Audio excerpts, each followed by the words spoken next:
So what the hell are you going to do when your husband has just been caught looking for God knows what in a random London street on a Ring doorbell? Not to mention the fact that the whole world has been completely disgusted by his car crash BBC interview where he decided to reveal details of his father's health and use his children as some sort of weaponized pawn against the current cancer-stricken king. Oh, I know. Go on an Instagram mad weekend where we try and prove to the world at a Beyoncé concert that we're actually madly in love. Of course, because this is Harry and Meghan, it went catastrophically wrong. Look at this slow motion video from the Royal Grift where they point out she is utterly repulsed by the PDA from Prince Harry. Look at this now. In slow motion. And then there is the horror on Meghan's face. Get away from me, man. Oh, but I'm going to have to post this anyway because I've got something to prove to the world. Then, of course, there's the hat, isn't there? And as the Royal Rogue pointed out, wait a moment, isn't that Catherine's hat? And of course, the obsession in terms of cosplaying Catherine has just been ratcheted up to a whole level. Meghan also posted the inside of the hat getting a twirl. Of course, the children are named within it. There's been so much reaction to this crazy night at Beyoncé, where Meghan posted, "Thank you, Beyoncé and team, for an amazing concert and a very fun date night, all love." Nancy Sidley wrote, "When you have to get your husband hammered just to take a picture. Meghan has a history of doing this to Harry." She added, "Harry and Meghan at the Cowboy Carter concert tonight. Once again, Harry looks thrilled to be there." Speaking facetiously, of course. And then there's the question of why they didn't attend. With all of the real friends of Beyoncé, Meghan's mole posted, "Why didn't Meghan and Harry attend the April 28th Beyoncé show at Sophia with their besties Tyler Perry, Oprah and Gayle? Most celebrities attended the first two nights, not the last." But of course, this is fundamentally a publicity stunt, as Tom Bauer pointed out on GB News. He's wearing a pretty funky hat. This is a selfie. He looks slightly sweaty, as you'd expect at a concert, I guess. And Meghan also posted this picture of inside Harry's hat. So there's a British flag, there's a flag of the United States, there's the outline of the continent of Africa, there's Archie, Lily, and the words "my love," which I think is Meghan's nickname, right, Tom? Do you think he's happy, really, Harry? All right, folks, get ready for a masterclass in cringe-worthy desperation. Meghan Markle and Prince Harry were spotted at the Beyoncé concert, and instead of a night of romance, it turned into a public relations disaster. According to Dan Wooten, Meghan was clearly uncomfortable and repulsed by Harry's attempt to show affection. Look at her face. It's not just awkward, it's pure horror. And let's not forget the timing. This so-called date night comes right after Harry's disastrous BBC interview, where he claimed his own family was plotting against him. I think they're just absolutely brilliant media manipulators. It is extraordinary how the moment one headline comes up, or like the one in The Sun, or the moment Kate does something with her children, the Montecito media machine gets whirring up, immediately gets the retaliation in. And this is really all just part of the battle. No, he's not happy. She's clearly very unhappy because she's had some terrible reviews for her programs. But all they can do all the time is fire pot shots. Yeah. And we on this side are enjoying the spectacle because there's only one way that this can end in the end, and that's badly. But there's a lot more peaks and troughs and hijinks to go before we really see the climax of this astonishing saga. And as the Royal News Network posted on X, Meghan Markle is so cringe and based on the last picture, maybe a little hammered at the Beyoncé concert, trying a little too hard to convince the world of love, I think. They look like immature teenagers, and that's not a compliment. Strip the titles, Charles. And Brittany, editor of RNN, joins me now. Brittany, this was quite a performance, wasn't it? And we know what this performance was all about. Meghan thinks if she floods the zone that we're going to forget that Harry's just been caught on a Ring doorbell doing God knows what, constantly proving that his security case was a joke from start to finish, that we're just going to forget that terrible BBC interview. But the point is, Brittany, what they're actually doing is drawing more attention to just what trouble they are in. But let's kick off with Beyoncé. What did you make of this social media car crash? Oh my gosh, I got the ick factor from most of the posts because the first one isn't bad, like the first picture. If she had just gone with that, I think that it would have been okay, thanking Beyonce for the concert. Although very notable, they did not get a picture with Beyonce at the concert. So how close are they is debatable.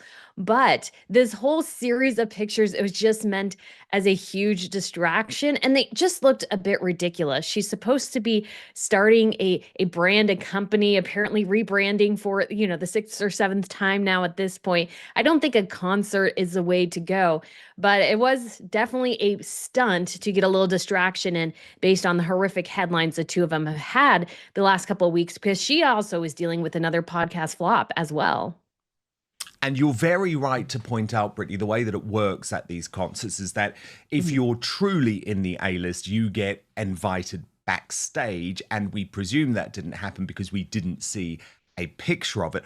Really telling, isn't it, though, as well, that Harry and Meghan didn't attend on the same night as Oprah, Gayle King, and Tyler Perry, the trio who are all seemingly trying to distance themselves from the car crash of the Markles in public, at least. Yeah, when it comes to the relationship with Oprah, like we haven't seen Oprah with Harry and Meghan in a couple years at this point. Meghan did go to the event with Tyler Perry, but he sort of looked somewhat dismissive of her at the same time. But when it comes to Harry and Meghan, they just generate constant negative headlines. And when you attach yourselves to them, you kind of get dragged into the toxicity, whether you want to or not, whether you think it's right or not, because some of them will complain, oh man, Harry and Meghan, I get associated with them and then everybody hates me for a while. And it just becomes evident that I think some people are just like, okay, we'll sort of associate with you on the side, but we don't want to be all that publicly associated with you either. Jessica Alba very carefully kept Meghan Markle out of any picture video type of thing at Kerry Washington's birthday, went out of her way. Like, you had to know Meghan was there to really spot her. And Meghan, of course, made herself known too, eventually to the press. But Jessica Alba went way out of her way to avoid actually being that publicly associated with Meghan Markle. And I think all of Hollywood is going in that direction. Is this just a way to distract from the backlash? Absolutely. But instead of repairing their image, Meghan and Harry just looked like two miserable strangers forcing a smile for the cameras. Look at that reaction. If that's not the face of someone who's repulsed, I don't know what is. But hey, at least they got their photo op, right? And here's where things get really embarrassing. Despite Meghan's desperate attempt to show off her celebrity connections, she and Harry were nowhere near the real A-listers. Brittany from Royal News Network points out that the actual stars, Oprah, Gayle King, Tyler Perry, were all there on the first night of the concert. Harry and Meghan, they showed up on the last night when all the heavy hitters were already gone. It's clear that even Hollywood is now distancing itself from the Sussexes. And the thing is, Brittany, we know what this is all about. It is all about that picture. It is all about the fact that Harry was caught in London by the Sun, looking completely wired in some way, charging up and down a street on his own, without security, on his mobile phone, apparently at a friend's place, Brittany, even though the friends no longer live there. What do you think was going on here? I mean, it's just so bizarre. And think about it. The neighbors were talking about him going door to door, and someone didn't know who he was because I think they were all freaked out. He got this entire neighborhood block a bit on edge because he was like randomly going to their doors trying to track somebody down.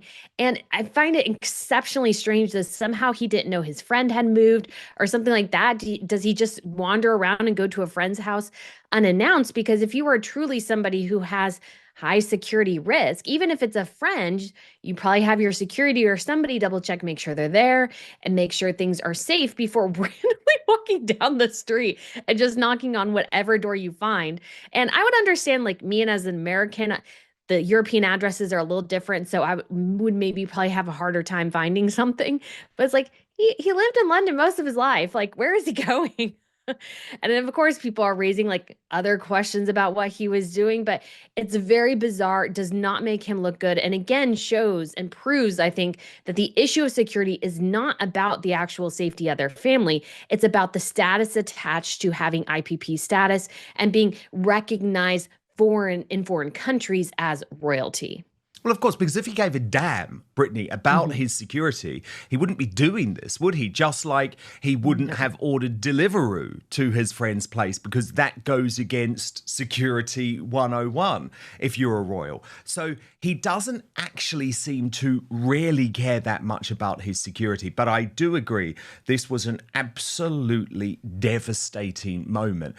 And what's so fascinating is in some ways you could argue that Meghan would say, well, the Beyoncé concert was a success because it managed to move on the headlines a little bit. But I think fundamentally what we see with Harry in both of these examples is a man in the middle of a meltdown, is a man who is lost, a man who doesn't know who he is anymore, a man who's really, I think, losing touch with reality.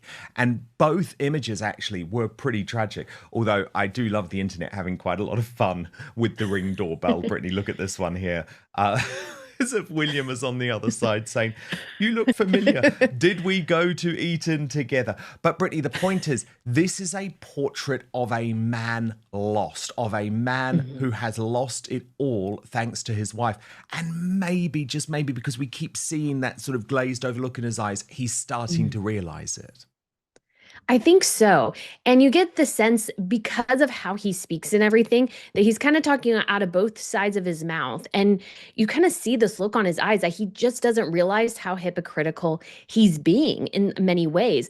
And I think it's because he's so twisted up because he left to please his wife, but yet he wants to think it was his decision, but he's mad about the decision, but he can't blame his wife. Like, there's so many, I think, churning emotions going on within him that he just really doesn't know when down is up and up is down.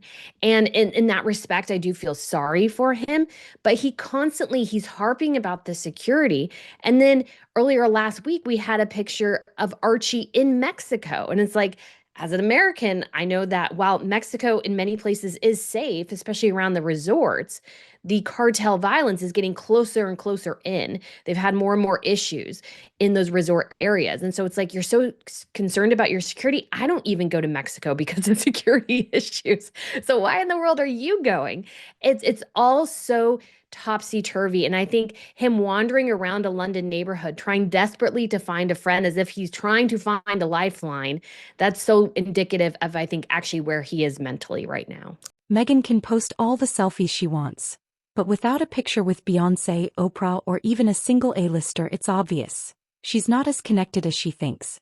Exactly, Meghan is out here playing the role of the Hollywood it girl, but the real stars are keeping their distance.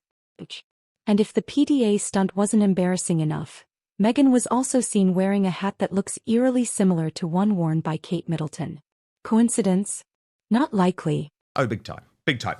But we know that Meghan was trying to flood the zone, Brittany, this weekend, because on Sunday, yesterday, which is Mother's Day in the United States and also in New Zealand, so happy Mother's Day to my wonderful mother, Mary Wootton. But there she was with another totally bizarre picture, apparently, of Archie and Lilibet. And what was so fascinating, Brittany, is she had to pay tribute to herself. Not something Meghan Markle struggles to do, to be honest. So she posted, "Cheers to juggling it all with joy. And to these two gems who still attempt to climb Mama Mountain, smother me with kisses, and make every day the most memorable adventure. Being your mom is the greatest privilege of my life.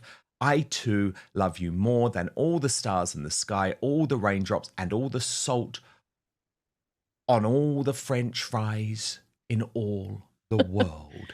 And according to Taz posted on this, Brittany, shocker, Meghan posts a Mother's Day post celebrating herself. The admission of a full-time nanny doesn't really sell the juggling mummy routine. Harry could have posted something. What about her own mum? Another bizarre, pointless photo. No glowing orange hair this time, though. What did you make of this one, Brittany?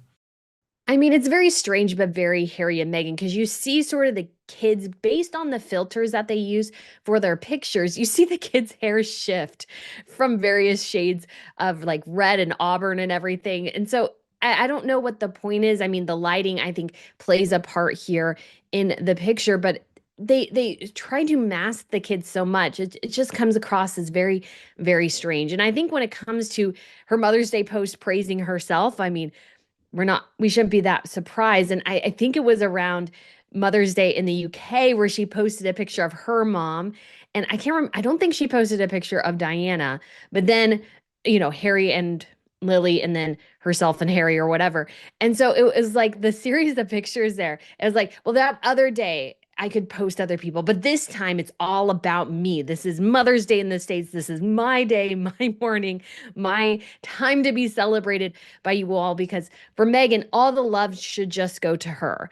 She just doesn't really seem to expend as much love to others around her. And so it's very much a day where she just wants to celebrate. It's a day to celebrate Meghan and all the wonderfulness Meghan does while the nanny actually makes breakfast downstairs. Oh, 100%. But she must think we're stupid, Brittany, seriously, because the children, I mean, look, at the very least, I think what we can say is that these are clearly pictures taken out of sequence. And they're clearly pictures that are manipulated either by AI or Photoshop, because it's like one moment the hair is this color, then the foot is looking really weird, or Archie's toe is looking really weird. None of it adds up. And it's like, you have already shown us your children's faces. What is this weird game? Very, very odd.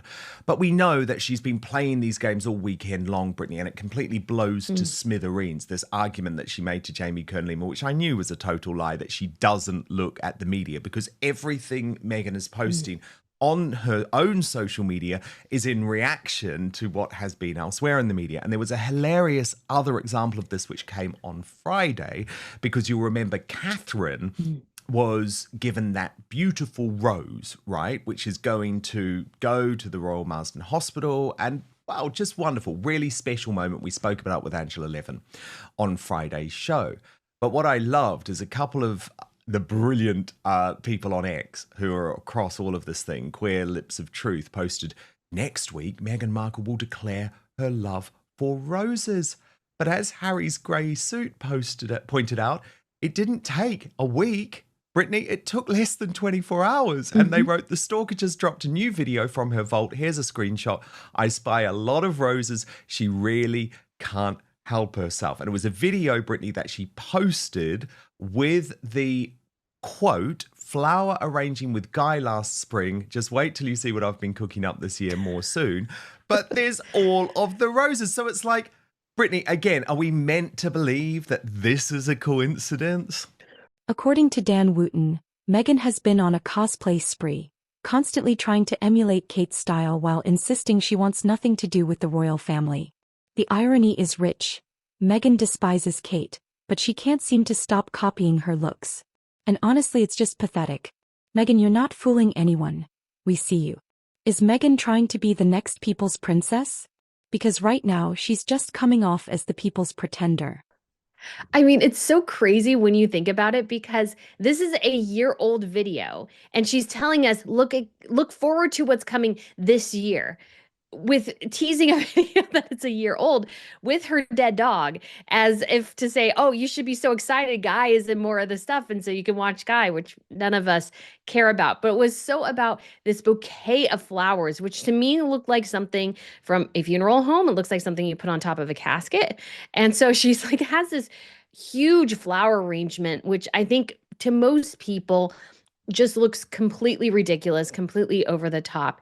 And of course, putting in the roses. She had to look through her archives desperately trying to find a video. Oh, there's ones with roses. So I have roses too.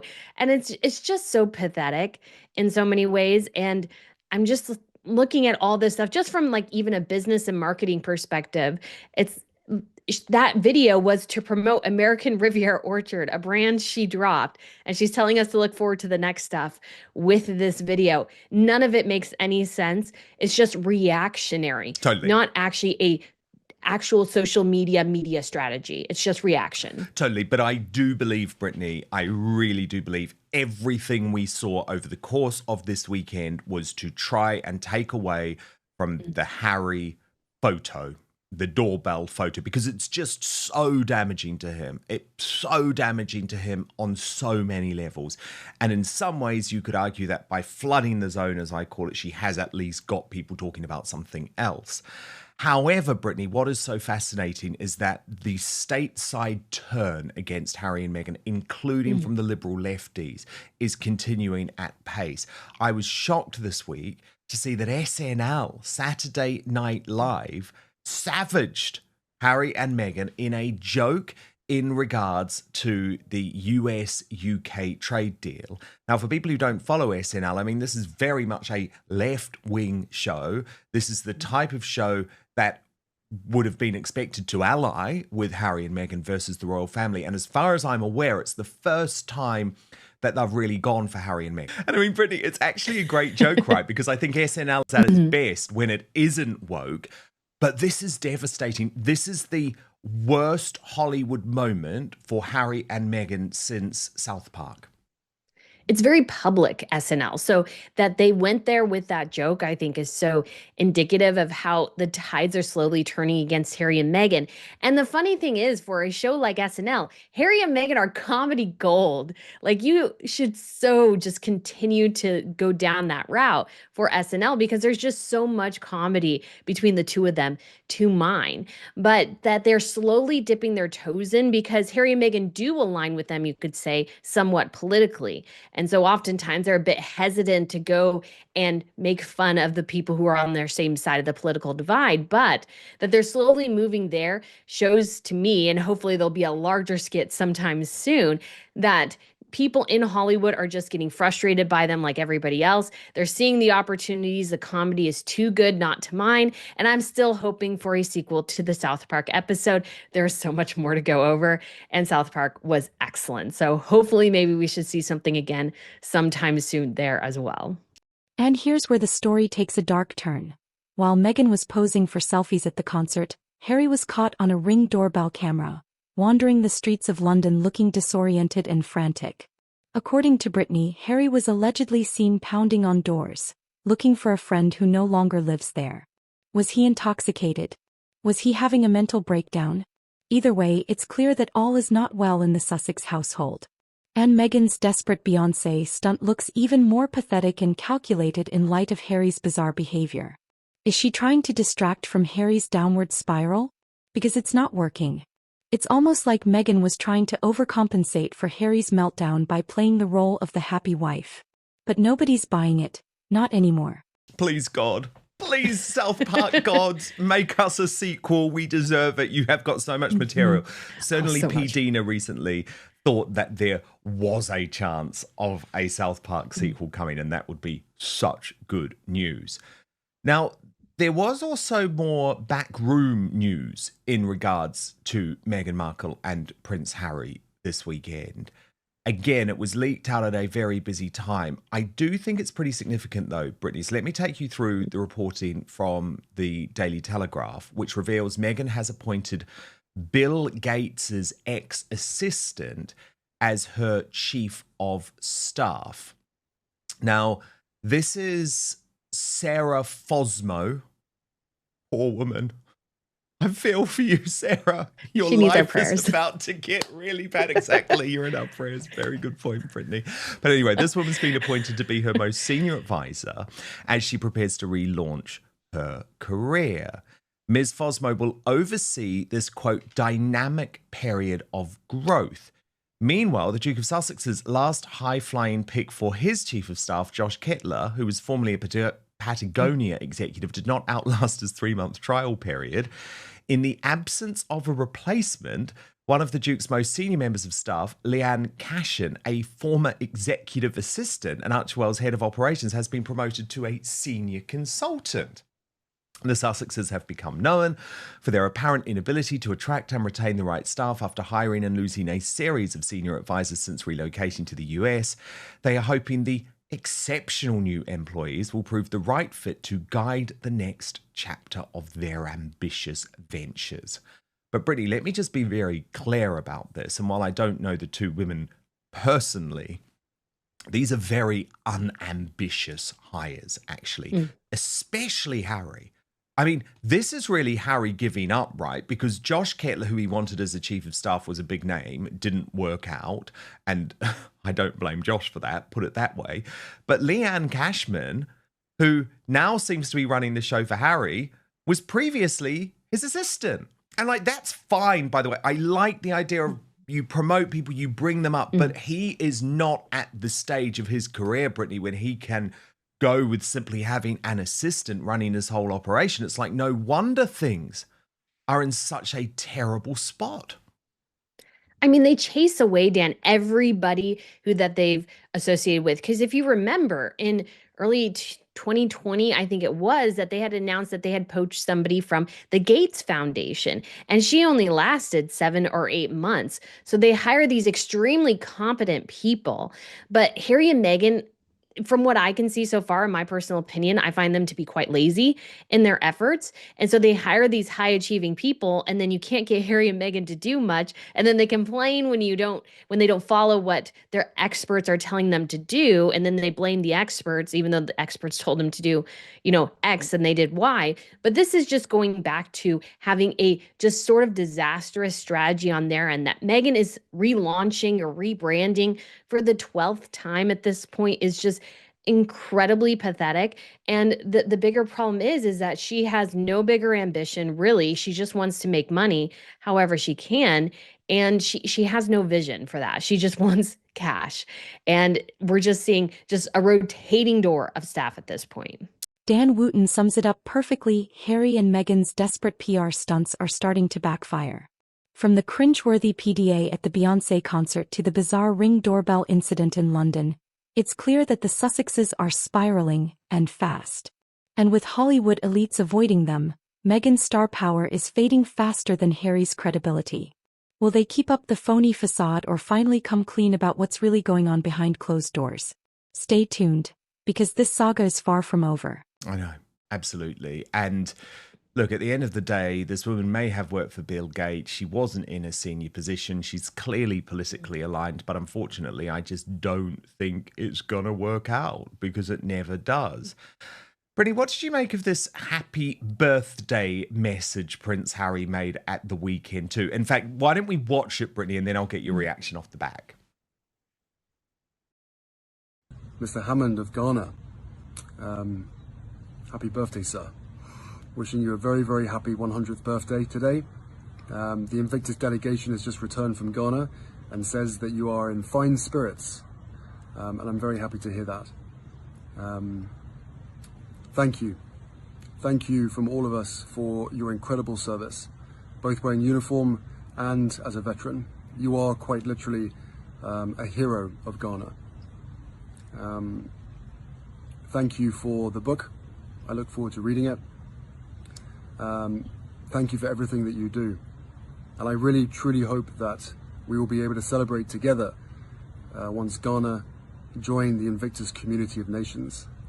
I've been given good reports from the Invictus delegation. They thoroughly enjoyed their visit and very much enjoyed catching up with you. So I wish you well. I hope to see you soon. Happy birthday, sir, and take care. I mean, Brittany, people are joking about that scene. It's like Harry's on Cameo. They're also really zooming in on the pictures of him where he doesn't look particularly well in the face, and he seems to have some type of lump on his forehead as well.